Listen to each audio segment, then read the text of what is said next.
Bonsoir et bienvenue à Overcomers Ministry Church, Bible Study de chaque mercredi, étude biblique, en compagnie des éminents hommes de Dieu qui vont se présenter et vous saluer. Alors, à mon extrême droite, j'ai le révérend Azi. Shalom, peuple de Dieu, c'est le révérend pasteur Christian Yongo. Voilà, et l'apôtre Guy. Amen. Voilà, donc nous sommes là à l'étude biblique. Est-ce que vous pouvez déjà partager le direct? Partager, inviter quelqu'un, qu'on apprenne encore ce soir. On va encore évoluer dans ce que nous avons démarré. Les fils de Dieu, sinon la marque des fils de Dieu, toujours dans la continuité de la confiance que nous devons avoir en Dieu. Donc je vais demander au pasteur Christian de prier pour nous conduire entre les mains de Dieu et nous allons démarrer l'étude. Père Saint, merci pour l'opportunité que tu nous accordes encore une fois, Seigneur, de lever nos voix pour bénir ton nom, Seigneur, afin de pouvoir nous utiliser, Seigneur de gloire, à être une bénédiction pour le corps de Christ.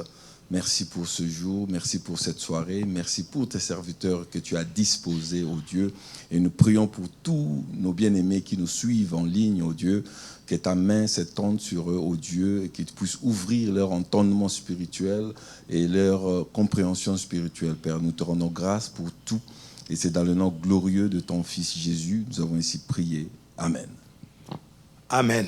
Amen. Encore une fois, bienvenue et j'espère que vous avez partagé le direct. Prenez note et surtout invitez quelqu'un. Voilà, n'hésitez pas à poser des questions sur YouTube comme sur Facebook. Donc sans plus tarder, nous allons démarrer. Dimanche, nous avons encore été gratifiés d'un excellent message apporté par l'apôtre Guy-Joseph Tano. C'était intitulé « Fils de Dieu ». Alors, tout de suite, pasteur Christian, tes impressions déjà comme introduction avant d'entrer dans les détails du message. En tout cas, comme vous le dites, en tout cas, que le Seigneur soit béni. Amen. Parce que ce genre de thème ou de message, ça se prêche presque plus dans les églises. Je crois que nous avons besoin de la maturité. C'est l'impression qui m'a touché ou ce que je peux évoquer ce soir, c'est beaucoup plus dans le point de la maturité. Dans la maturité, quand on devient mature spirituellement, il y a automatiquement la confiance parce qu'on a compris qui tu sers, quand tu vas prier, à qui tu pries et ainsi de suite. Donc mon impression, c'est beaucoup plus dans la maturité et dans la confiance vers l'Éternel. Amen, amen, amen. Alors, apôtre, tout de suite, qu'est-ce que nous pouvons dire déjà d'entrée par rapport à cette étude? Mais je peux dire qu'en fait, on est dans une saison où Dieu recherche des fils. Amen. Ça veut dire qu'on est dans une saison où les besoins de Dieu se font sentir. On peut penser que Dieu n'a pas de besoin, mais quand vous lisez la Bible dit que Dieu cherche les vrais adorateurs. Ceux qui l'adorent en esprit et en vérité. Ça veut dire que Dieu a des besoins. C'est vrai que quand on vient à Dieu, c'est par rapport à nos besoins. Yes. Mais lorsqu'on grandit à Dieu, avec Dieu arrivé à un certain moment, il faut que les besoins de Dieu deviennent nos priorités. Amen. Voilà, et c'est à partir de ce moment-là qu'on rentre dans ce qu'on appelle les fils. Donc, c'est un message qui est très important. Je crois que le Seigneur a voulu nous introduire dans cette dimension-là à cause de ce qu'il est sur le point de faire avec nous. Amen. Alors, nous avons bien démarré. Il s'agit des fils de Dieu. Et j'ai pu constater que dans le message, c'était plus porté à la confiance. Donc, qu'est-ce qu'on peut déjà dire, fils de Dieu, confiance? Pourquoi déjà tout de suite, c'est ce que tu voulais vraiment toucher en fait? Ça veut dire que lorsque vous lisez la Bible et que vous voyez tous ceux qui ont opéré en tant que fils de Dieu, ça veut dire que ceux sur qui Dieu a compté, le premier trait de caractère qui ressortait, c'était leur confiance absolue en Dieu. Okay. Ça veut dire que vous ne pouvez pas opérer à cette dimension de fils de Dieu si vous n'êtes pas convaincu ou vous n'avez pas une confiance totale en Dieu. Voilà. Parce que avoir confiance en Dieu, c'est ce qu'on avait dit, c'est devenu fragile. C'est s'abandonner entre ses mains. Comprenez? Et c'est dans ce sens-là qu'on avait dit que la seule partie dans la Bible où Dieu demande d'avoir confiance en lui, c'est face à la veuve et à l'orphelin. Et c'est deux personnes fragiles. Vous comprenez un peu? C'est des gens qui n'ont pas d'appui, c'est des gens qui sont laissés à eux-mêmes. Okay. Donc, avoir confiance en Dieu va require que tu t'abandonnes totalement entre les mains de Dieu. Et c'est là où beaucoup d'enfants de Dieu ont un problème, parce que s'abandonner entre les mains de Dieu veut dire que je ne suis plus en charge de mes décisions. Je laisse Dieu choisir pour moi. Et ça demande une certaine maturité pour permettre au Saint-Esprit de nous guider. Voilà. Wow. Gloire à Dieu. On commence très bien l'étude. Pasteur Christian. Oui, en tout cas, je veux juste appuyer ce que l'apôtre vient de dire. C'est très important. Monter dans cette dimension de fils et avoir confiance, c'est très capital. On dit, il y a 3 étapes comme moi je le vois, quoi. Il y a d'abord cette partie, la première étape que nous appelons les créatures de Dieu. Il a créé tout le monde. Et il y a enfants de Dieu, ceux qui ont accepté Jésus comme Seigneur et Sauveur. Et il y a fils. Ça veut dire qu'il faudrait arriver à faire la différence de ces 3 étapes. Pourquoi? Parce que dans les églises ou dans le corps de Christ, il y a beaucoup de religiosité. C'est-à-dire qu'il y a une confusion. C'est pourquoi j'ai dit à l'introduction, on ne prêche pas trop ce message pour pouvoir distinguer, séparer entre créatures, enfants de Dieu et fils de Dieu. Parce que si on n'arrive pas à le séparer, on ne donnera pas le courage des enfants de Dieu de comprendre que je suis encore dans l'étape de la créature. Tout le monde dit je suis enfant de Dieu. Tout le monde dit que j'ai été créé par Dieu. Mais ce n'est pas tout le monde qui dit je suis le fils de Dieu. Vous voyez? C'est-à-dire si les églises essayent de pouvoir entrer dedans dans les enseignements et à pouvoir bien faire la part de choses, je crois que chaque fidèle de l'église comprendra sa position. Et s'il est dans la catégorie de la créature de Dieu, il cherchera à monter. Et quitter cette étape.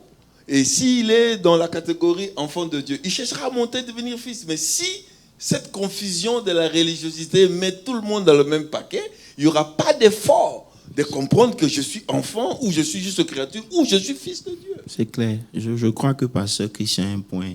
Si on ne comprend pas la différence entre un enfant et un fils de Dieu, voilà, on va confondre qu'on est fils alors qu'on ne l'est pas. Voilà. Lorsqu'on lit Romains 8, le verset 14, il dit, non, d'abord verset 16, okay. Il dit au verset 16 que l'Esprit lui-même rend témoignage à notre esprit que nous sommes enfants de Dieu. Ça veut dire que lorsque on devient enfant de Dieu et qu'on reçoit le Saint-Esprit témoigne que nous sommes enfants de Dieu. Donc c'est une bonne chose de dire que je suis un enfant de Dieu. Maintenant, quand vous lisez le verset 14, c'est là maintenant il a mis la distinction. Maintenant, il dit que car tous ceux qui sont conduits par l'Esprit de Dieu sont fils de Dieu.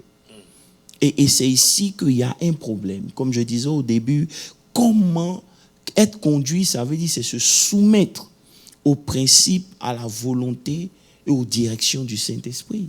Et très peu se soumettent à cela. Et c'est pour cela qu'on a très peu de fils manifestés dans l'Église. Amen. Donc, est-ce que c'est, j'ai envie de dire, on les reconnaît par leurs actes, ou il faut arriver à un niveau d'honnêteté personnellement pour savoir où on est, pour pouvoir... Je ne crois pas que c'est une question d'acte. C'est une question de se laisser conduire. C'est-à-dire qu'il faut être honnête avec soi. Tu comprends un peu? Beaucoup de gens disent j'accepte le Seigneur Jésus comme mon sauveur et comme mon maître. Ça veut dire que quand Jésus est manifesté en tant que ton sauveur, il t'a sauvé. Tu es un enfant. Mais est-ce qu'il est devenu ton maître? Tu comprends? Et quand Jésus devient ton maître, c'est là que tu es conduit par le Saint-Esprit. Tu comprends un peu? Ça veut dire que Jésus est maître de ta destinée. Il est maître de tes choix et de tes décisions. Et très peu arrive là. Jésus n'est pas le maître de beaucoup d'enfants de Dieu. Donc on reste au niveau d'enfants de Dieu. Et c'est cela qui est le problème. Parce que lorsque vous dépassez le cap de fils, vous allez voir que même votre prière change.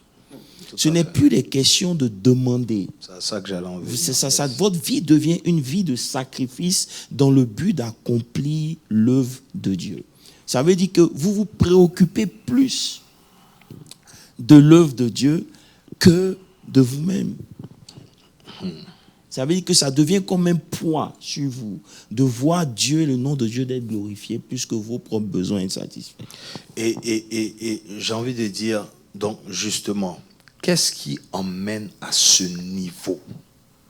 C'est toi qui réalises, c'est l'enseignement que tu reçois, c'est une discipline que tu te donnes. Je veux dire, comment est-ce qu'on switch d'enfant à fils? Ça veut dire que... C'est donné ou c'est toi-même? Non, la première des choses, il faut comprendre Yeah. que être fils demande certaines responsabilités. Ok. Tu comprends un peu que très peu veulent prendre. Est-ce que tu me suis? Yeah. Parce que être fils va require certaines choses de toi. Ça va te demander de suivre Dieu parce qu'on n'a même pas encore commencé l'étude. Yeah. Est-ce que vous comprenez un peu? Lorsque vous prenez Jésus, par exemple, qui rencontre les disciples au bord de l'eau, il leur dit une chose. Il dit, suis-moi Ok. et je te ferai devenir. Yes. Donc, ça veut dire que la mission de Dieu dans ta vie, c'est de te faire devenir. Maintenant, toi, ta responsabilité, c'est quoi? C'est de le suivre. De suivre. Est-ce que tu comprends un peu? Vous voyez que les gens comme Élie, qui choisissent Élisée, avant que Élisée ne puisse prendre le manteau et qu'il puisse opérer à la dimension d'Élie, qui était un père, il a fallu d'abord qu'il accepte de le suivre. Est-ce que vous comprenez un peu? Donc, il y a tout ça qui rentre en ligne de compte pour faire de nous des fils. Il faut d'abord comprendre que si je suis au niveau où je suis, en tant qu'enfant, il y a certaines responsabilités qui ne me seront pas confiées. C'est pour ça qu'on a dit dimanche, on est tous égaux en Christ. Mais dans le royaume, on n'a pas le même niveau. Parce que notre niveau est déterminé par notre niveau de soumission et d'obéissance au Saint-Esprit. Amen. Amen. C'est très important, si je voudrais juste ajouter pour édifier encore le corps de Christ. Je crois que tout cela commence par le salut. Vous voyez, il y a ceux-là qui ont accepté le Seigneur Jésus-Christ comme Seigneur Sauveur avec révélation et d'autres sans révélation. C'est-à-dire, comme l'apôtre est en train de dire, question de comprendre. Ok. Si tu as reçu Jésus comme ton maître ou tu as reçu Jésus au Sauveur, en fait, il faudrait qu'il y ait une bonne compréhension dès le départ. Une très bonne compréhension qui pourrait venir sous forme des enseignements et ainsi de suite, pour ne pas juste que les gens donnent leur vie au Seigneur comme ça. C'est-à-dire qu'il faudrait aider les gens à comprendre quand tu donnes ta vie. Et Paul l'a dit, ce n'est plus moi qui vis, mais c'est Christ qui vit en moi. C'est-à-dire qu'il faudrait passer à une étape où on se nie, on s'oublie, pour que la grande souveraineté de Dieu puisse se manifester dans notre vie, afin de suivre le Maître. En fait, en comprenant le salut, ça veut dire qu'il faudrait arriver à un moment, dire que ce n'est plus moi qui vis, c'est Christ qui vit en moi, c'est le Maître qui veut que je puisse devenir et faire ce qu'il me demande de le faire. Alors, absolument. Allez, si on voit bien le bien-aimé, c'est difficile. On se contrôle, comme l'apôtre l'a dit le dimanche. On se contrôle nous-mêmes, on se gère nous-mêmes. Et on a du mal à obéir, à avoir confiance à ce Dieu qui dit « Fais ça et tu verras ». Si tu crois, tu verras. Ça veut dire que, Pasteur Christian, quand on prend l'exemple, par exemple, d'Ésaïe, ça veut dire de Ésaïe 1 jusqu'à Ésaïe 6, Ésaïe prophétise. Yes. Mais est-ce qu'il est le prophète de Dieu? Non, pas encore. Vous comprenez? Parce que dans Ésaïe 6, le verset 8, vous lisez là-bas que Ésaïe entend Dieu qui dit « Qui enverrai-je » Ça veut dire que Dieu a un besoin pour la nation. Il a besoin d'envoyer quelqu'un pour le représenter. Mais Ésaïe prophétise. Mais il n'est pas encore monté au niveau où il a mis les requirements pour être la voix autorisée de Dieu. Est-ce que vous comprenez un peu? Donc le Seigneur a un besoin. Il dit, j'ai entendu la voix du Seigneur en disant, qui enverrai-je et qui marchera pour nous? Ça veut dire que vous quittez le commun des fils et vous devenez une représentation de Dieu. Donc partout où vous passez, votre présence égale à la présence de Dieu. Et donc qu'est-ce qui se passe? Vous comprenez que si vous lisez, un des séraphins est obligé de prendre une braise, tu comprends un peu, avec des pincettes sur l'autel, une pierre ardente, et il toucha sa bouche. Vous comprenez? Et maintenant, lorsqu'il touche sa bouche, son iniquité en est enlevée. Pourquoi c'est sa bouche qu'on a touché? Vous comprenez? Donc, il y a plein de choses de responsabilité. Il y a un travail personnel qu'on doit faire sur nous-mêmes, en nous soumettant. Et c'est pour cela que lorsque Dieu nous appelle à devenir des fils, il est obligé de nous faire passer par un chemin.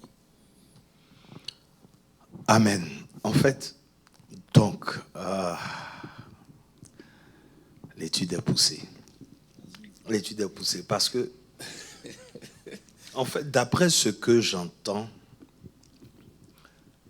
prendre la décision de croire en Jésus, c'est un niveau de responsabilité. En fait, je veux dire, c'est le message que tu reçois pour que tu réalises que tu viens te donner.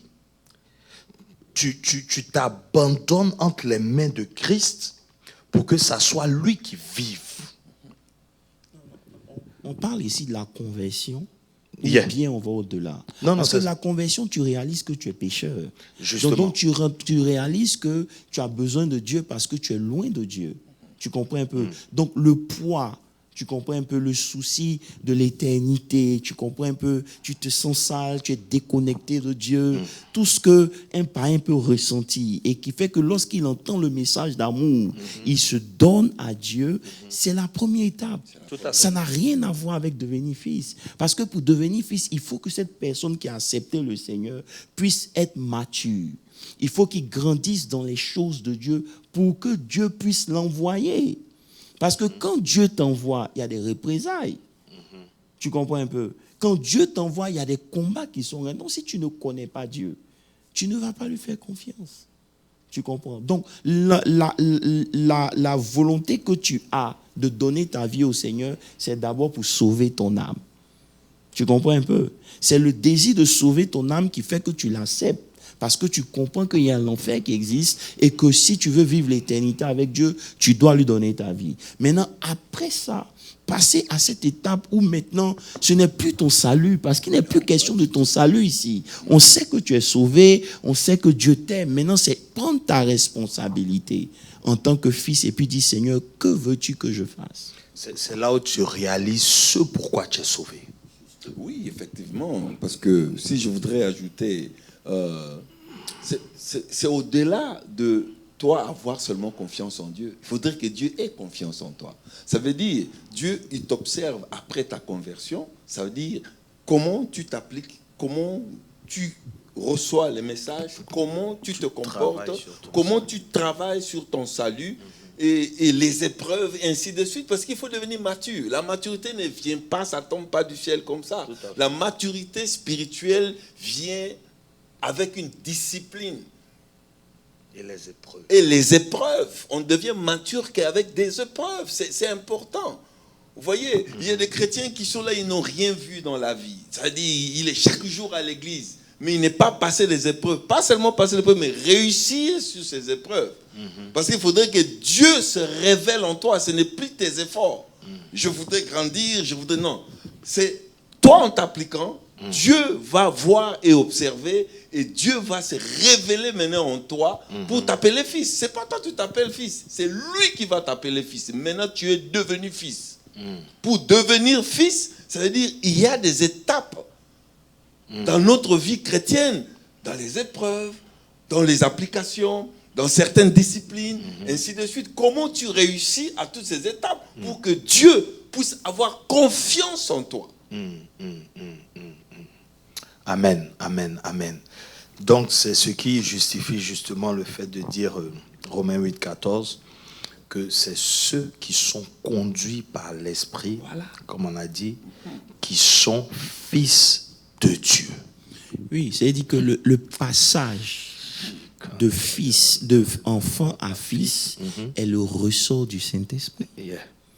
C'est le Saint-Esprit. Lisons ensemble, je crois... donnez-moi un instant là.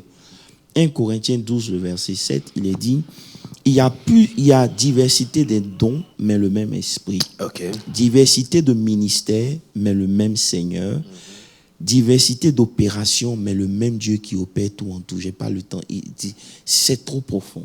Maintenant, au verset 7, il dit, or à chacun, la manifestation de l'Esprit est donnée pour l'utilité commune.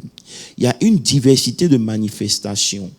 Tu comprends un peu dans la vie d'un enfant de Dieu, mais c'est l'Esprit qui manifeste.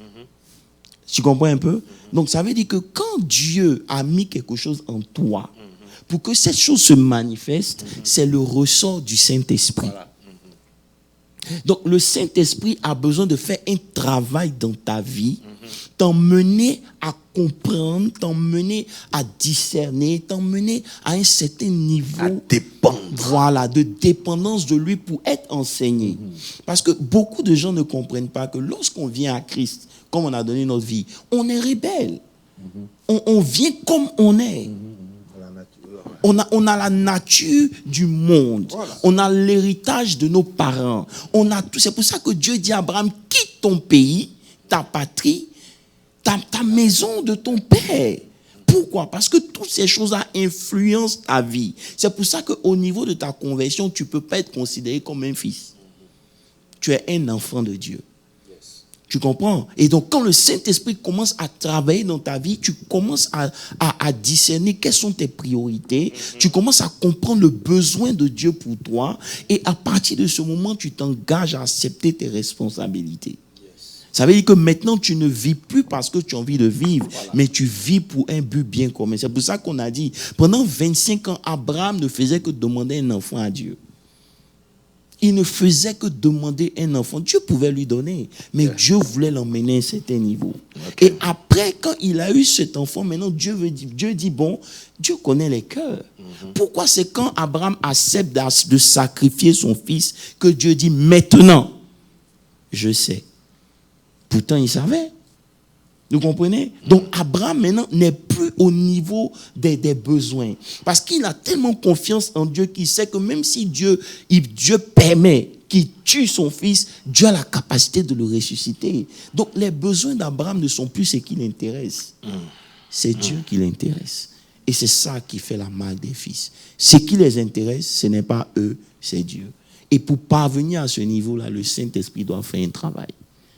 Tu comprends? Parce qu'on vit, je sais dit, en Christ, on est un, mais dans le royaume, on n'est pas la même chose. Vous comprenez? Et dans le royaume, il y a des principes et il y a des lois. Les lois du monde ne sont pas les lois du royaume. Dans le royaume, on dit, et dans le monde, on dit, fais tout ce que tu veux pour avoir tout ce que tu veux. Mais dans le royaume, ce n'est pas comme ça. Tout à fait. Dans le royaume, on te donne des lois qui ne make pas sens. C'est pour ça que lorsque tu deviens chrétien, il faut un disciple-là qu'on n'a pas encore touché. Oui, très important. Parce que si je vois cela dans ce niveau de confiance et de maturité, cela me réfère au livre de Jean, avec la prière de Jésus devant la tombe de Lazare. Il a dit, Père, je bénis ton nom parce que tu m'as toujours exaucé. Mais fais-le pour ceux qui ne croient pas en ton nom. En fait, en lui, cette confiance en sachant qui est Dieu, c'est-à-dire il rend grâce à Dieu pour dire, Dieu, je sais, tu m'as toujours exaucé. C'est-à-dire ça, ce n'est même pas un problème ici. C'est que je suis en train de faire face devant la tombe de Lazare.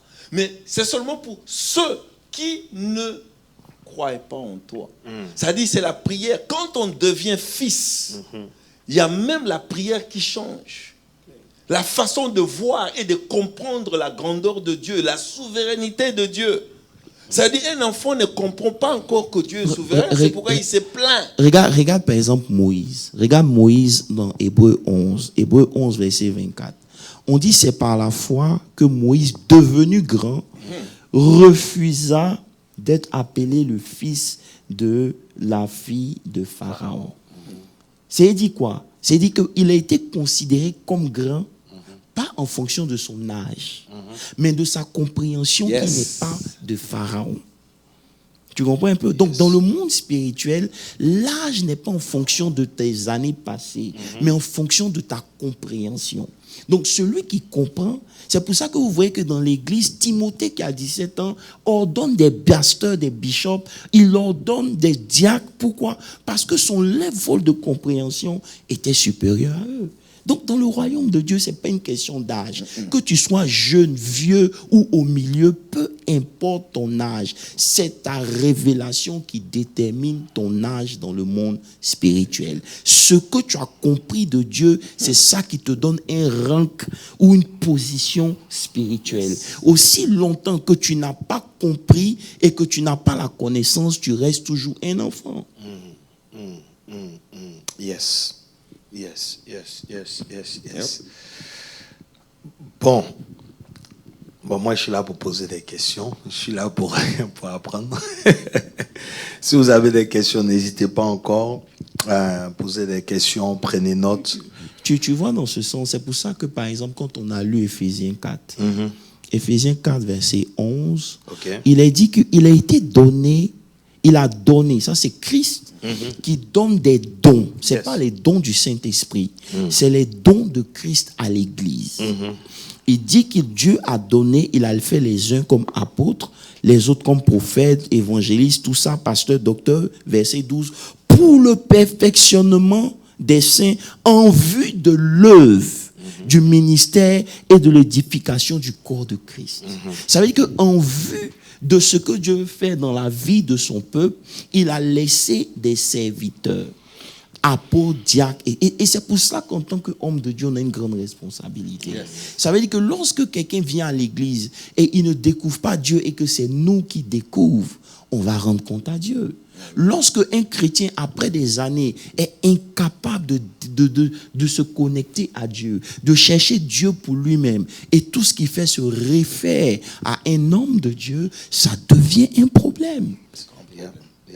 Et aujourd'hui, nos églises sont remplies de gens qui ne connaissent pas Dieu, mais qui connaissent le prophète ou le pasteur.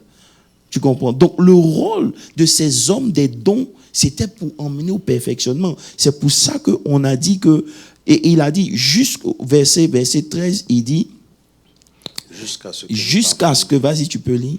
Jusqu'à ce que nous parvenions tous à l'unité de la foi et de la connaissance du Fils de Dieu, à la maturité de l'adulte, à la mesure de la stature parfaite de Christ. Wow. Ça veut dire que Dieu a un but. Il faut qu'on parvienne à une certaine maturité pour avoir la... Et il dit que ça vient par la connaissance du Fils. Et il faut que le Fils soit enseigné. Maintenant, c'est le verset 14. Vas-y. Le verset 14... Je passe ça ici. Voilà. Vas-y. Afin que nous ne soyons plus des enfants, flottant et emportés à tout vent de doctrine, par la tromperie des hommes, par leur ruse dans les moyens de séduction. Donc vas-y, tu peux parler de ça. Non, oui, mais écoutez, commentons ça, c'est très profond, c'est deep. Très profond. C'est très profond parce que nous voyons d'abord la responsabilité que Dieu donne à ceux-là qui ont été appelés comme apôtres, évangélistes, pasteurs, ainsi de suite. C'est une responsabilité de pouvoir grandir, faire grandir les fidèles à arriver à une maturité, à avoir la connaissance de Christ. C'est une responsabilité. Ça veut dire, à chaque fois que nous sommes en œuvre pour pouvoir édifier le corps de Christ, nous devons comprendre que le but est que chaque fidèle de l'Église puisse atteindre le niveau de la connaissance de Christ. Ça veut dire la croissance spirituelle, c'est très important. Tandis que maintenant, dans l'évolution, il y a beaucoup plus, les gens se plongent dans la croissance numérique. Ça veut dire que quand l'église est grande, il y a beaucoup de membres, on croit que c'est l'église qui est mature. Non, pas du tout. Le focus, ce n'est pas la croissance numérique, mais c'est la croissance spirituelle. Parce que le but est de pouvoir enseigner, de pouvoir amener les fidèles, les enfants de Dieu à avoir la connaissance de Christ et atteindre une maturité. C'est pourquoi ici, dans Psaume 125 qu'on a vu là, à partir du premier verset, c'est très clair, il dit, ceux qui se confient en lui, ça dit ceux, il y en a ceux et d'autres. Il y a une séparation. On n'a pas dit tous ceux-là qui ont, non, ceux. Ça dit, il y a ceux-là qui se confient. Qui se confient, qui doivent se confier. Vous voyez, il y en a d'autres. qui sont encore enfants, qui ne se sont pas encore confiés. Ça veut dire ceux qui se confient en l'Éternel sont comme la montagne de Sion. Elle ne chancelle point. Elle est affermie pour toujours. Ça dit être affermi. C'est pourquoi l'affermissement dans les églises locales, c'est très important. Si un enfant de Dieu n'est pas affermi, c'est comme un illettré dans le Seigneur. Ça veut dire que tu n'as pas la connaissance de celui que tu as donné ta vie, pourquoi tu pries, pourquoi je vais à l'église, et ainsi de suite. L'affermissement, c'est très capital. C'est ça la formation même d'un chrétien. C'est-à-dire, pour arriver au point où on n'est plus bougé de gauche à droite, on n'est plus séduit par les gens de l'extérieur. Vous voyez, les fidèles sont séduits. Pourquoi? Parce que la plupart ne sont pas affermis. Quand un homme de Dieu vient, on fait des histoires et puis il suit l'homme de Dieu. C'est-à-dire, quand on le prend à côté, on le parle de certaines choses, il quitte l'église. C'est-à-dire, les gens ne sont pas affermis. Ça veut dire, ils sont séduits à tout le vent. Or, s'il y a la maturité et s'il y a la connaissance de Christ, ce serait difficile. C'est pourquoi il y a ceux qui partiront et il y a ceux qui resteront. Amen. Ceux qui se confient, ceux-là qu'on parle, ils sont fidèles, ils restent. Malgré les vents et marées, malgré les tribulations, ils restent. Et le verset 14 de Éphésiens, qui parle de... Ils sont flottants, comme tu dis, et pas emportés tout vent de doctrine. C'est-à-dire que toutes sortes d'enseignements. Voilà. Donc, déjà, ça nous amène à réaliser que il y aura beaucoup de doctrines, beaucoup d'enseignements à gauche et à droite. C'est-à-dire, le fait qu'on nous dise cela, ça veut dire que ici, je suis en train de comprendre quelque chose, que tu vois, il faut respecter la parole de Dieu, en fait. La méthode de Dieu est ce qui nous convient quand on veut vraiment établir l'œuvre de Dieu. Voici la direction qu'on nous donne, afin que nous ne soyons plus des enfants flottants et emportés à tout vent de doctrine par la tromperie des hommes. Oui. Par la tromperie des hommes. Ça veut dire que il y a des hommes aujourd'hui qui sont là pour tromper. Donc, ce n'est pas quelque chose que Dieu va arrêter. Ça ne va pas s'arrêter. Mais nous, notre responsabilité, comme on a dit, c'est d'enseigner à connaître le Fils de Dieu. C'est ce qui va permettre aux gens d'être établis. Il y a un détail qui est dit là, si on suit bien. Afin que nous ne soyons plus des enfants. On n'a pas dit que nous puissions plus être des fils. Regardez ce détail-là. Afin que nous ne soyons plus des enfants flottants. Ça veut dire, on comprend que lorsqu'on est enfant, on va flotter. Ça veut dire que on flottera toujours. Le flottement se situe dans différents levels. Un enfant de Dieu qui, devant une situation panique, ou qui n'arrive plus à prier, n'arrive plus à venir à l'église, c'est ça le flottement. Ça veut dire qu'il n'est pas ancré dans son identité. Voilà. Vous comprenez? Pourquoi, quand on parle de fils, il y a une question d'identité qui renaît. Il dit, ça c'est le fils d'eux.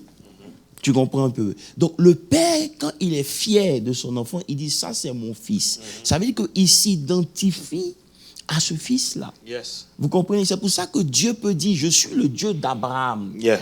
Il peut trouver tous les noms, mais il s'identifie avec le fils avec lequel il a marché, qui a pris, en qui il a eu plaisir.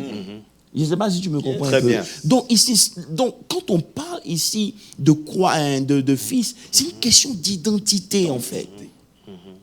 Tu es flottant quand tu n'as pas d'identité, quand tu ne sais pas qui tu es. Et c'est pour cela que Dieu est obligé de nous instruire par un chemin. Dimanche, on n'a pas eu l'occasion de parler de ça. Mais je vous pose une question simple. Okay. Comment on devient fils de façon naturelle dans le monde de tous les jours? Dans le monde. Laissons le spirituel. Comment on devient fils? J'ai envie de dire, c'est quelque part naturel, mais en même temps aussi, c'est en écoutant ou en obéissant aux instructions. Comment ton fils est devenu ton fils? Laisse tout ça. Comment ton fils est devenu ton fils? Il est né, il a grandi. Il est descendant de toi. Donc, on devient fils d'abord par descendance, en étant descendant d'eux. Okay. On est d'accord. Oui. Ton fils Hiram, c'est ton fils parce qu'il est de toi. Donc, Dieu dit que Israël, c'est mon premier-né. Yes. Tu comprends un peu? Maintenant, tu peux avoir un autre fils, mais il devient celui.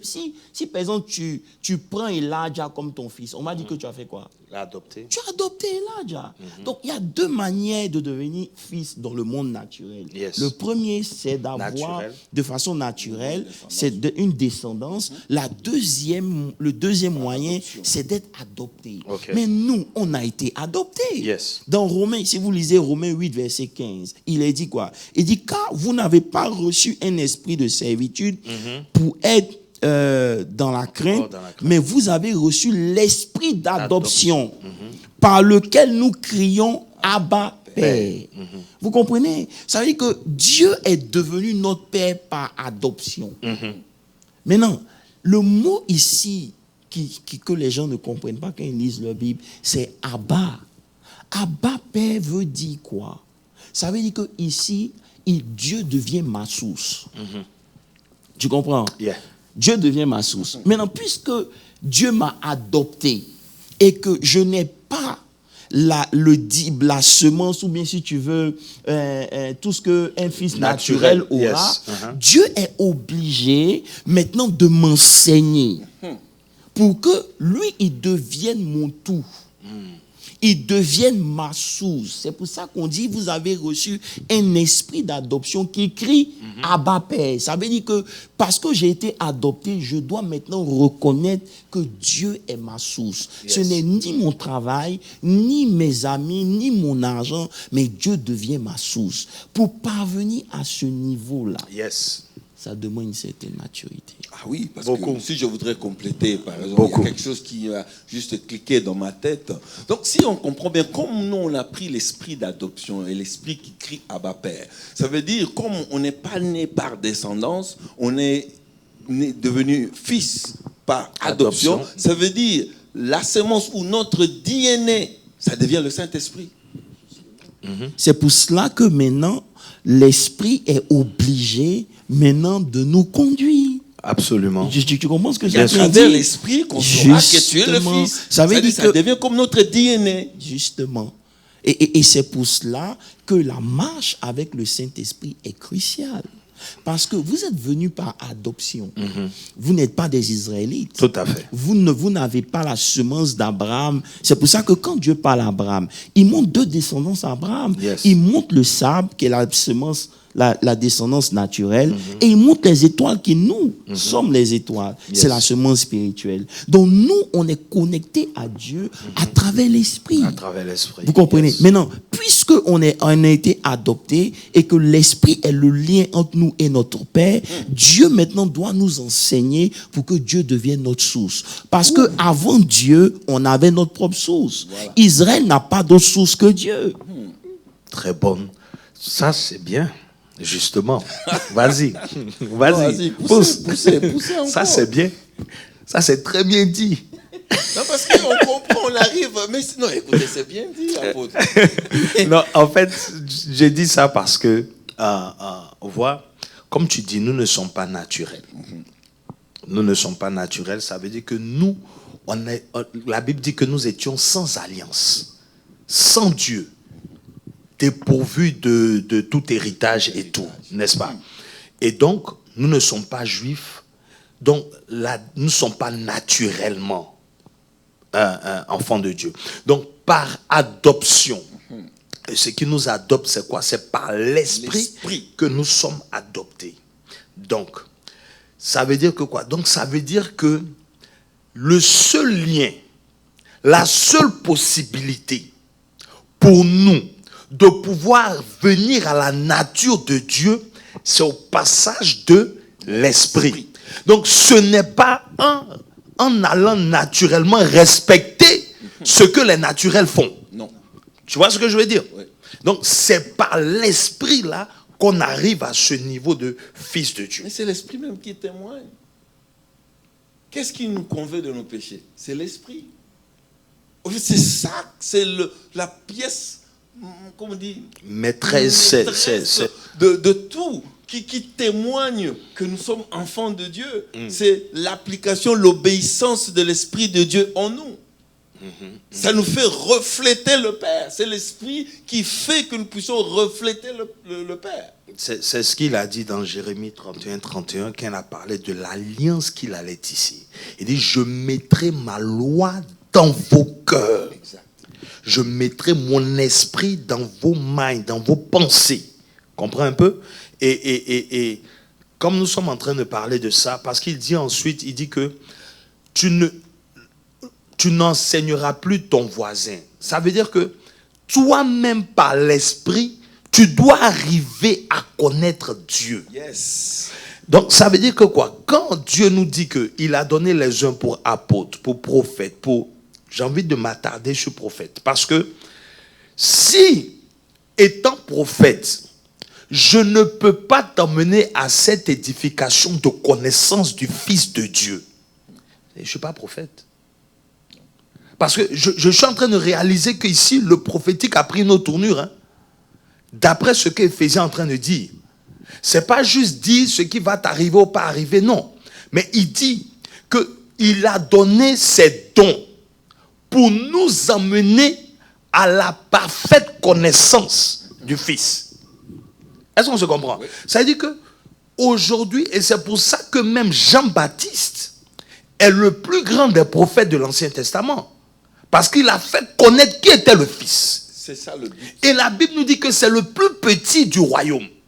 Donc le prophétique aujourd'hui, d'après ce que je suis en train de comprendre ici ce soir, c'est que si tu ne peux pas emmener quelqu'un à connaître Christ, bon, et que tu peux avoir des visions, est-ce qu'on peut... Non, mais je peux dire ceci s'il faut ajouter. Non, écoutez, ça veut dire... restons dans le cadre, s'il vous plaît.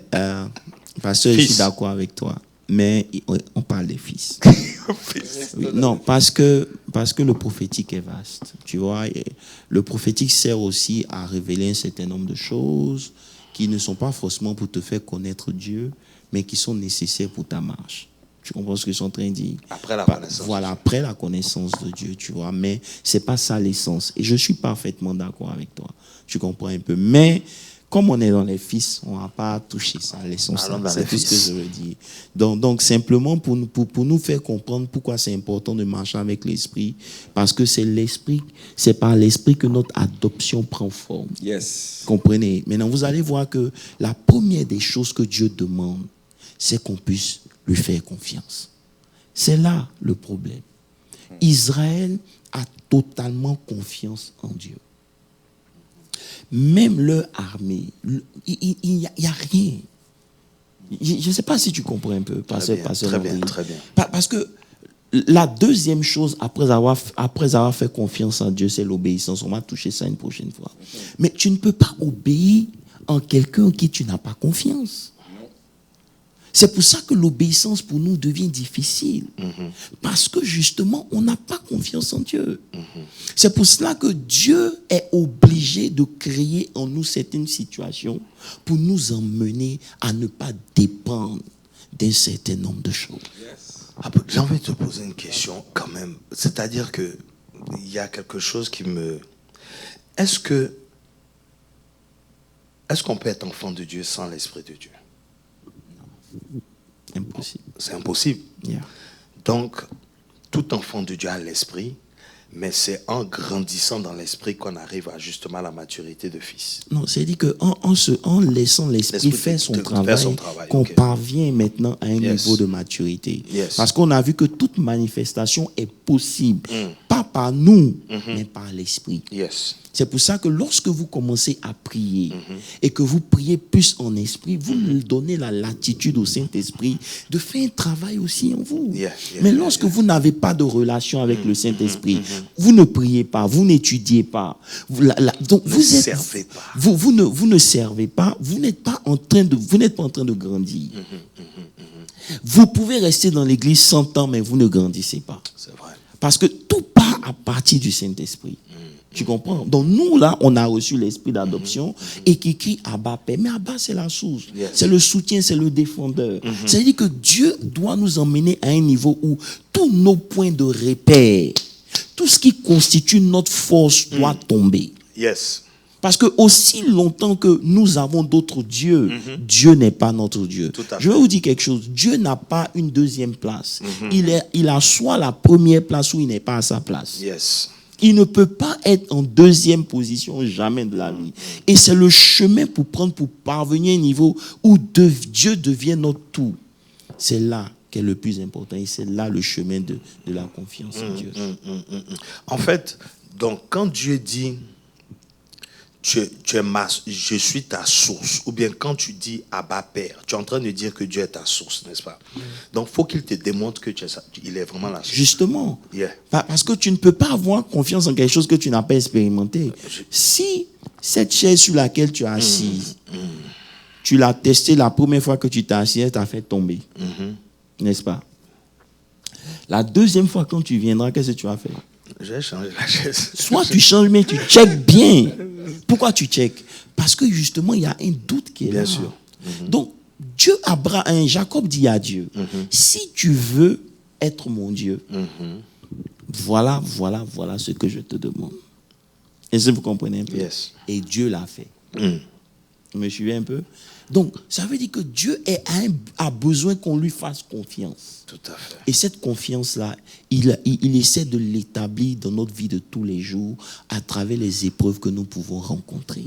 Malheureusement pour nous, peu importe ce que Dieu a fait dans notre vie, on a toujours des doutes quand il s'agit. Voilà, j'allais en venir là. Ça veut dire, si on n'a pas atteint le niveau de la confiance envers Dieu, ça veut dire notre foi est douteuse. Ça veut dire complètement. Si tu n'as pas confiance, ça veut dire que tu n'as pas la foi, s'il faut le dire. Parce que la foi, c'est une ferme assurance de choses qu'on espère, de celles qu'on ne voit pas. Pourquoi? Parce que nous savons que c'est Dieu qui est capable de le faire. J'ai confiance en lui et je m'étais et je reste calme. Et je reste ferme sur ce que j'ai prié, ce que j'ai demandé. C'est-à-dire, j'ai tellement confiance. C'est là qui montre ma fermeté dans la définition biblique de la foi. Une ferme assurance. C'est-à-dire, j'ai tellement confiance et je reste ferme. Je ne bouge pas, je ne change pas. Je sais qu'il est capable. Qu'il le fasse, qu'il ne le fasse pas, il reste Dieu et je reste tranquille. C'est ça même la foi. Donc, en fait, bon, parce que il me ramène sur l'histoire de Job que tu as. Amen. En fait, chaque fois qu'on revient sur cette histoire, tu lis l'histoire, tu reviens, et puis tu te demandes si Job a vraiment existé, en fait. Parce que, écoutez, ce qu'il a vécu là, n'est-ce pas? La Bible dit qu'il a été restauré 7 fois. 7 fois, il a été restauré. C'est bien beau, 7 fois. Il a été restauré 7 fois. C'est une gloire. Après, comprends ce que je veux dire? Non, en fait, je suis en train de réaliser que si tu n'es pas, c'est ton niveau d'épreuve, ou bien le niveau d'accepter l'épreuve ou cette endurance dans la confiance là va déterminer en fait le niveau de gloire. Je ne sais pas si je suis en train de bien placer mes mots. Prenons ensemble Jean 13. Ok. Jean 13, verset 1er. Ah, si. Ok. Jean 13. Verset 1er. Verset 1er. Vas-y, lis. Jean 13, verset 1er. Avant la fête de Pâques, Jésus, sachant que son heure était venue de passer de ce monde au Père, et ayant aimé les siens qui étaient dans le monde, mit le comble à son amour pour eux. Arrêtons-nous là. Ici, Jésus est sur le point d'aller mourir. Regarde le Fils. Regarde un Fils qui connaît Dieu. Regarde la différence. La Bible dit que Jésus, sachant que son heure était arrivée, Ça veut dire quoi? Jésus avait eu la révélation que son heure de souffrance allait arriver. Je veux dire quoi? Lorsque tu sais pourquoi tu souffres, la souffrance n'a plus de pouvoir. Lorsque Dieu te dit, l'épreuve qui est en train de venir là, il y a une épreuve qui va venir, mais je veux que tu comprennes que je suis avec toi. Je vous pose une question. Qu'est-ce que l'épreuve va vous faire? Tu vas te réjouir. Tu te réjouis, pourquoi? Parce que Dieu t'a dit. Et maintenant, qui te dit? C'est l'Esprit. C'est pour cela que ceux qui sont conduits par l'Esprit sont fils de Dieu. Pourquoi? Parce qu'ils ne perçoivent pas seulement, ils savent. Lorsque tu sais que tu sais, il n'y a rien qui peut t'ébranler. Ça veut dire que tu traverses toute épreuve, sachant très bien qu'à la fin, il y a quelque chose qui arrive. On commence à paniquer lorsqu'on ne sait pas. Et on ne sait pas parce que Dieu ne nous le révèle pas. Il ne nous le révèle pas parce qu'on n'a pas d'intimité. Il n'y a pas. Yes. Tu comprends? La croix même Jésus a prié. Il a demandé à 3 fois, Seigneur, Seigneur. Maintenant, il comprend que c'est la volonté de Dieu. Mm-hmm. Tu comprends? Il dit, Seigneur, ok, en tant que fils, j'ai pas de volonté. Yes. C'est pour ça qu'il faut qu'on aille dans les profondeurs. Beaucoup d'enfants de Dieu confondent la maturité avec l'indépendance. On n'est pas indépendant en Jamais. Dieu. C'est pas possible. Celui qui veut être indépendant, il se perd. Lorsque vous lisez l'histoire du fils prodigue, il a voulu son indépendance de son père. Mais lorsqu'il a quitté son père, qu'est-ce qui s'est passé? Il a dilapidé tous ses biens. Parce que dans le royaume de Dieu, on n'est pas indépendant. Tu n'es pas honneur. Rien ne t'appartient. C'est un royaume. Tout appartient à Dieu. Dieu te fait steward, il te donne de pouvoir gérer. Maintenant, toi qui n'as pas compris, tu penses que ça t'appartient. Non. Un fils ne peut pas être indépendant de Dieu. Et beaucoup parmi nous, on prend des décisions loin de Dieu. On est indépendant dans nos choix, on est indépendant dans ce que nous voulons faire, et ça fait qu'on subit les conséquences. Très capital. Jésus n'était pas indépendant. Il est le Fils de Dieu. Il est Dieu, mais il s'est soumis. Tout à fait. Tout à fait. Il s'est soumis. Et c'est là le grand problème. Vous comprenez un peu? Yeah. Et Jésus sachant, ça veut dire quoi? Aujourd'hui, notre plus grande arme contre le diable, c'est savoir. C'est savoir. Je peux vous donner un exemple simple. Pasteur Christian, lorsque vous lisez, on lit la Bible, dans Genèse 3, à partir du verset 1er et tout, la Bible dit que le diable était l'animal le plus rusé. Il est venu vers le serpent. Il est venu dans le serpent et le serpent est venu parler à Ève. Maintenant, je vous pose une question. Comment le diable a fait pour tenter Ève? En passant par le serpent. Qu'est-ce qui s'est passé?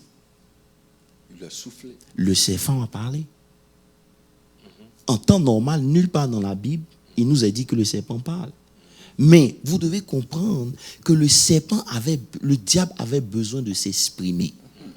Le diable avait besoin d'une voix pour s'exprimer. Donc, dans nos vies, le diable aussi s'exprime. Bien sûr. Bien sûr. Est-ce que vous comprenez un peu? Souvent, je peux avoir un problème avec Pasteur Landry. Pasteur Landry peut faire quelque chose. Mais je dois discerner que l'action que Pasteur Landry a faite, ce n'est pas Pasteur Landry. C'est le diable qui est en train de parler. Pour que moi, je considère. Je ne sais pas si je comprends un peu. Donc, notre devenir fils, ça nous donne la capacité de discerner la voix qui nous parle. Vous voyez des couples où les deux maris sont en train de se battre. Ils se battent sans comprendre que c'est le diable qui est au milieu. Tout à fait. Et quand vous finissez, lui se retire. Et vous allez voir que si vous êtes un enfant, vous aurez des problèmes avec tout le monde autour de vous. Tout à fait. Pourquoi? Parce que le diable parle. Et comme vous n'êtes pas mature, vous vous donnez à savoir facilement. Et aujourd'hui, c'est là qu'est le problème. C'est pour ça qu'on doit devenir fils. On doit arriver à un niveau où on peut percevoir la voix de Dieu, entendre comment Dieu nous parle, faire la différence entre la voix d'un homme, la voix du diable et la voix de Dieu. C'est pourquoi c'est très important, même après 40 jours de jeûne de Jésus, le diable est venu. Il a commencé à parler.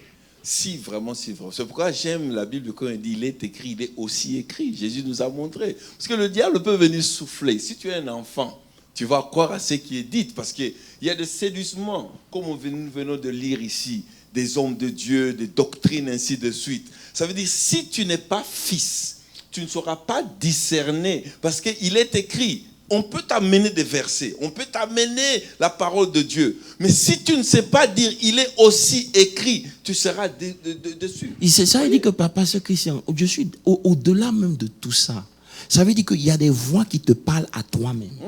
Même dans la manifestation de certains désirs. Il faut faire attention. Oui. C'est pas tous les désirs que tu éprouves qui sont forcément de toi. Correct. C'est une voix qui est en train de s'exprimer, qui cherche à ce que tu l'écoutes. Et si tu n'as pas développé cette capacité-là, même dans ta vie de prière, tu seras confondu. À chaque fois que vous allez en guerre, votre plus grande stratégie, c'est de savoir ce que l'ennemi prépare. Voilà. Vous comprenez? Donc quand Jésus sait que c'est le chemin pour la gloire, l'épreuve est minimisée. Amen. Vous comprenez? Et c'est pour cela qu'on doit grandir dans la connaissance, pour pouvoir connaître les choses de Dieu, pour savoir quel Dieu nous servons. Le cas de Job, c'était ça. Job dit que, parce que je sais que c'est toi, il n'a même pas donné crédit au diable. Il sait que Dieu ne peut permettre, le diable ne peut rien faire dans ta vie tant que Dieu ne l'ait permis. Donc il est conscient que si quelque chose m'arrive, c'est que Dieu a permis. Donc je suis dans la main de Dieu. Et parce que je suis dans la main de Dieu, même s'il me découpe, il slay me, je vais toujours lui faire confiance. Parce qu'en me découpant, il y a quelque chose de grand que Dieu recherche. Parce que Dieu ne fait pas de petites choses. C'est un état d'esprit. C'est un niveau de connaissance. C'est pour ça que Job peut dire, mon Rédempteur est vivant. Il se lèvera le dernier. Ça veut dire qu'il comprend que Dieu peut permettre que des choses arrivent. Mais quand Dieu se lève là, la justice est établie. Et nous, en tant qu'enfants de Dieu, on vit mal. Tu vois l'équation que j'ai dit dimanche, où on se dit que si je fais, Dieu aussi va faire. Je ne sais pas si on veut parler un peu de ça. Tu comprends? Donc, juste pour vous montrer que le diable est subtil. Tout à fait. Connaître Dieu est crucial. Il y a des choses que tu dois pouvoir discerner. Ce n'est pas parce que quelqu'un fait quelque chose que c'est de Dieu. Tu regardes un ensemble. Tout à fait. Tu vois un peu? Parce qu'il y a des voix qui parlent. Il y a des décisions que tu prends. Ce n'est pas ton mari qui est le problème. Ce n'est même pas toi qui est le problème. Ce n'est pas la sœur dans la chorale qui est le problème. C'est l'ennemi. Et quand tu es un enfant, tu ne vois pas le diable. Tu ne vois pas. Tu ne comprends. Voilà. Alors que le diable utilise cette personne qui est faible. C'est pour ça qu'on a besoin tous d'être matures. Parce que se laisser utiliser par le diable est un signe d'immaturité. Et c'est pour ça que Paul dit que nous ne combattons pas contre la chair et le sang, contre des esprits. C'est vraiment un niveau de maturité. Et dans toujours même la vie de Paul, j'étais en train de lire en Acte 9. Quand Jésus révèle à Ananias qu'il va utiliser Paul. Et puis Ananias a peur. Et Jésus lui dit au verset, il dit dans Acte 9, le verset 16, il dit « Et je lui montrerai tout ce qu'il doit souffrir pour mon nom. » Tout à fait. C'est pour ça que Paul... Mais attends, est-ce que vous savez qu'on vient prophétiser chez Paul pour lui dire hey, celui à qui appartient cette ceinture, voilà tout ce qui va lui arriver. Il peut choisir pour dire, ah, vraiment Dieu m'a révélé, hein, il y a la mort devant. Mais il dit, allons-y. Allons-y. C'est un niveau qu'on ne peut pas... Il dit, je vais lui montrer. Comme on a dit, tu vois, il a cette intimité, il a cette révélation, et comme il a la révélation de la chose, il peut traverser les épreuves. Et il traverse les épreuves dans la joie. Il se retrouve en prison en train de célébrer Dieu. En train de louer Dieu parce que... Ça veut dire qu'on l'a... Lisez bien votre Bible. On l'a tellement fait souffrir. Mais il se lève, il demande quel est le next assignment. Ça veut dire que c'est pas des choses c'est pas des choses, vous comprenez, qu'on atteint de façon ordinaire. Ça demande un appel spécial, ça demande une grâce. Mais c'est juste pour montrer le niveau de confiance que ces gens avaient dans leur Dieu.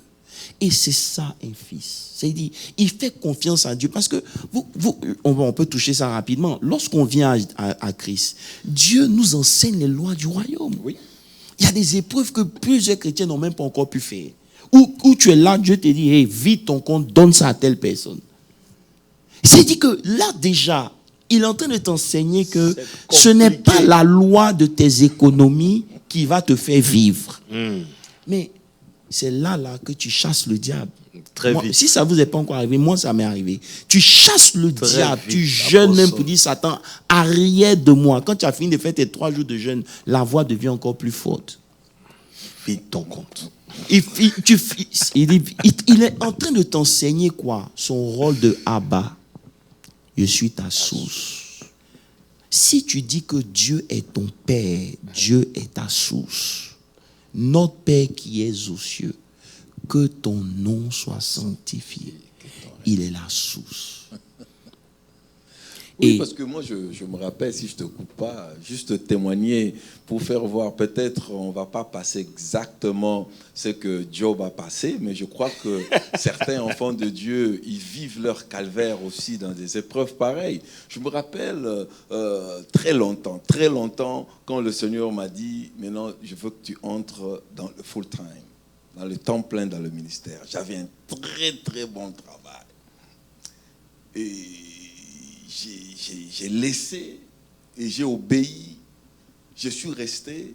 Mais ce qui est bizarre dans les épreuves, je vois pour la première fois aux États-Unis, je n'ai pas payé le bill, on m'a coupé l'électricité. J'ai fait 2 semaines avec de bougies. Allumer les bougies parce que 2 semaines, ça dit, vous sentez vraiment la vie commence à descendre. Et tu te dis, est-ce que je n'ai pas fait une erreur? Est-ce que tu sens les voix, ça souffle partout. C'est mon calvaire de Job. Tu vois, tout est en train de collapse. On coupe le câble, on coupe l'électricité, l'eau part, le rent vient. Tu te dis, mais qu'est-ce que je peux faire? 2 semaines sans électricité aux États-Unis. Est-ce que j'ai été appelé? Et il y a même... Comme les habits de Job, ils disent, tu as péché. Les gens m'approchent, ils m'ont approché pour me dire des choses. Et ça a rendu ma décision en cause. Je me dis, mais est-ce que j'ai écouté le Seigneur? Mais après, Dieu l'a montré. Amen. Ça a commencé à remonter. Ça veut dire que Dieu t'enseigne, Pasteur Christian, Dieu nous enseigne que ce n'est pas ça qui est ta source. Et aussi longtemps que nous, enfants de Dieu, on n'a pas compris que ce n'est pas notre travail, notre source. On ne pourra pas expérimenter des choses merveilleuses de Dieu. Moi, je suis fatigué des témoignages où on me dit que oui, Dieu m'a béni avec l'argent, ou Dieu m'a béni avec une maison. Non, c'est pas ça un témoignage. C'est un témoignage, c'est l'impossibilité. Ça veut dire quoi? Ça veut dire que tu témoignes des choses spirituelles dans lesquelles Dieu t'a fait rentrer. C'est ça. Come on. C'est ça. Yeah. Non, un témoignage que oui, bon, j'étais là, j'ai appliqué, on m'a donné le boulot. Gloire à Dieu. C'est pas mauvais. Mais il y a des témoignages qui démontrent la puissance de Dieu. Les fils représentent Dieu. Ça veut dire que vous allez voir, vous allez reconnaître un fils par la manifestation de sa parole. Quand il dit demain à la même heure, ou il te dit c'est fini, c'est fini. Mais donc c'est fini qu'il a dit, qui semble simple là. Il y a un travail spirituel qui a été fait. Il y a une vie de sacrifice. C'est pour ça que Dieu commence avec nous par devenir d'abord des disciples. Pour nous, il dit à ses disciples, mais pourquoi tu parles en parabole aux autres et puis à nous, il dit non, parce que à vous, il a été donné de connaître les mystères. Yes. Donc, un fils, c'est quelqu'un qui a maîtrisé les mystères. Tu n'es pas fils sans connaître les mystères de Dieu. Non. Parce que les lois ne sont pas... Attends, quand même. C'est dans quel royaume où je disais dimanche où tu montes à genoux? Ça n'existe pas. Pour monter, tu dois prier. Pour avancer, tu marches. C'est terrible. Vous comprenez un peu? C'est capital par rapport à la responsabilité des serviteurs et de pouvoir continuer à enseigner et à prêcher, à mener le peuple de Dieu. Mais d'après ce que l'apôtre est en train de dire, mon pasteur, oui, allez-y. En fait, nous ne sommes pas une république de Dieu. C'est un royaume. C'est un royaume. Et quand Dieu lui-même explique ce que le roi a comme droit sur le peuple dans le livre de Samuel. Effectivement, tout appartient au roi. Tout appartient au roi. Mais oui, c'est clair. C'est cette mindset que nous devons avoir. Tout appartient au roi. C'est pour ça que même l'église primitive, ils ont donné tout de ce qu'ils avaient. On ne leur a rien demandé. Eux-mêmes, ils se sont dépouillés et ils ont décidé qu'on donne tout à tout le monde de façon équitable pour ne pas qu'il y ait des tauris, des moins. Vous voyez un peu ce que je veux dire? Tellement ils font confiance à Dieu. C'est-à-dire qu'ils sont arrivés à un niveau où justement, et je pense que Dieu te fait traverser ce genre d'épreuve quand tu comptes trop sur certaines choses. Voilà. Ça veut dire que Dieu ne peut pas te bénir. Séparer dans toutes ces choses. Dieu ne peut pas te bénir sans t'enlever quelque chose. Demande à Jacob. Avant qu'il le bénisse, il a frappé à la hanche. C'est-à-dire que ce qui lui donnait d'être équilibré a été frappé. Donc maintenant, quand il marche en boitant. C'est-à-dire qu'il marche en s'appuyant sur Dieu que sur ce qu'il avait. Je ne sais pas si vous comprenez un peu. C'est-à-dire Dieu, quand il vient, il va checker tout ce qui fait que tu penses que tu es fort. Tout ce sur quoi tu comptes là, il va toucher ça. Pour que demain, tu ne puisses compter que sur lui seul. Et c'est là le problème qu'on a. On ne connaît pas encore Dieu. On n'a pas, moi, je crois personnellement qu'on n'a pas encore expérimenté Dieu. La connaissance de Dieu. On n'a pas encore expérimenté. C'est pourquoi la Bible dit, béni soit l'homme qui se confie en l'Éternel. Dans d'autres versions, heureux soit l'homme qui se confie en l'Éternel. Ça veut dire, si on arrive à se confier, c'est là où il y a la bénédiction. C'est là où il y a la joie. C'est là où il y a la protection. Béni soit l'homme qui se confie. Parce que ça va encore plus loin. Il dit recommande ton sort à l'Éternel. Ça veut dire quoi? Prie pour ton sujet.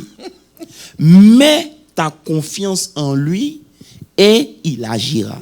Ça veut dire que si tu pries et que tu recommandes ton sort à l'Éternel et que tu n'as pas mis ta confiance en lui, il n'agira pas. Parce que pour prier et la manifestation, au milieu, il y a mettre ta confiance, trust him. Yes. Et quand on a parlé de trust, on a dit, c'est devenu vulnérable dans les mains de Dieu. Vous dites, Seigneur, je ne sais pas où tu m'envoies, mais je te fais confiance. Je ne sais pas ce qui se passe, mais je te fais confiance.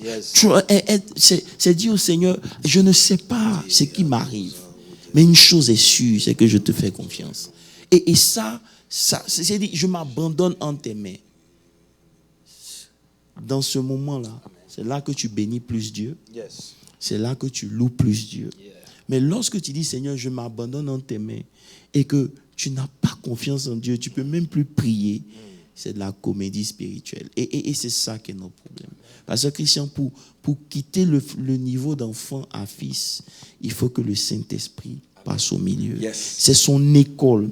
C'est des choses que tu vas connaître, que tu ne vas pas apprendre dans une école biblique. C'est des choses que tu vas connaître, que tu ne vas pas apprendre de quelqu'un. C'est un enseignement, une révélation que Dieu te donne à toi.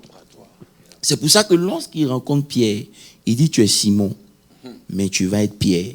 Ça veut dire, je vais te faire passer par un chemin ou de fragile que tu es, tu vas devenir solide. Et c'est sur cette solidité-là que je vais bâtir maintenant mon église. Cette révélation que tu auras. Ça veut dire que les fils, ils commencent par la révélation.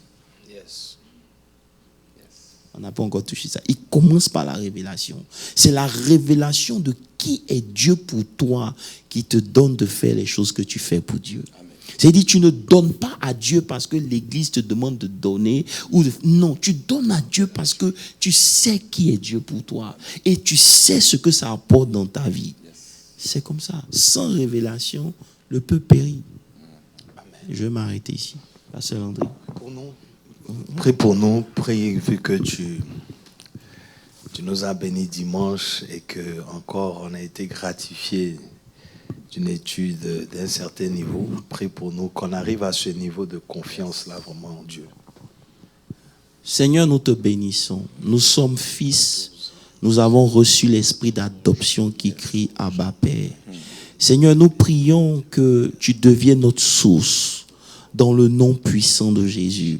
Nous voulons avoir confiance en toi. La Bible dit, certains se confient dans leur char, certains sur leurs soldats, leur armée. Mais nous confions à l'Éternel. Éternel des armées, je prie que tu soutiennes tout un chacun. Tous ceux qui vont écouter ou qui ont écouté ce moment, que leur marche avec toi prenne une nouvelle tournure. Que leur objet de confiance ne soit ni leur intelligence, ni leur capacité à se sortir des problèmes, ni leur argent, mais que ce soit toi, au nom de Jésus. Seigneur, aide-nous à te connaître et à te faire confiance. Soutiens ceux qui traversent des moments difficiles et révèle-toi à eux, afin que par cette révélation, ils aient une identité d'eux qui fera que peu importe ce que les gens diront autour d'eux, aucune voix n'ait accès à leur esprit au nom de Jésus. Père, merci pour la révélation. Ouvre notre esprit à comprendre davantage. Nous voulons te connaître davantage et nous voulons devenir des fils. Bénis ton peuple, bénis cette église, bénis tes serviteurs que nous sommes. Au nom de Jésus, nous avons prié. Amen. Amen.